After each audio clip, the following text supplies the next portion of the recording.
March 5th, Daily Devotional from the Heart by Ellen G. White. Liberality and love for God's work. Let neither man nor woman do any more work for the offering of the sanctuary. And the people were restrained from bringing. Exodus chapter 36, verse 6. Under the Jewish system, the people were required to cherish a spirit of liberality, both in sustaining the cause of God and in supplying the wants of the needy. At the harvest and the vintage, the first fruits of the fields, corn, wine, and oil, were to be consecrated as an offering to the Lord. The gleanings in the corners of the fields were reserved for the poor.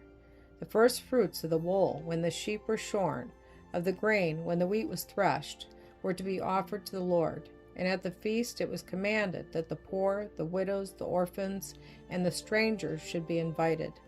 At the close of every year, all were required to make a solemn oath whether or not they had done according to the command of God. This arrangement was made by the Lord to impress upon the people that in every matter he must be first. They were by this system of benevolence reminded that their gracious master was the true proprietor of their fields, their flocks, and their herds, that the God of heaven sent them sunshine and rain for their seedtime and harvest, and that everything which they possessed was of his creation. All was the Lord's, and he had made them stewards of his goods.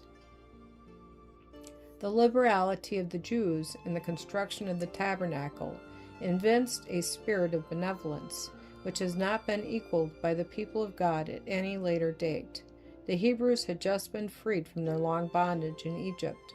They were wanderers in the wilderness, yet scarcely were they delivered from the armies of the Egyptians, who pursued them in their hasty journey, when the word of the Lord came to Moses.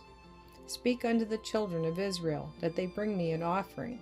Of every man that giveth it willingly, with his heart, ye shall take my offering. Exodus chapter 25, verse 2. All gave with a willing hand.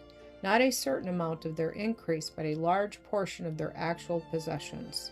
They devoted it gladly and heartily to the Lord. They honored him by so doing. Was it not all his? Had he not given them all that they possessed? If he called for it, was it not their duty to give back to the lender his own? No urging was needed. The people brought even more than was required, and they were told to desist, for there was already more than could be appropriated.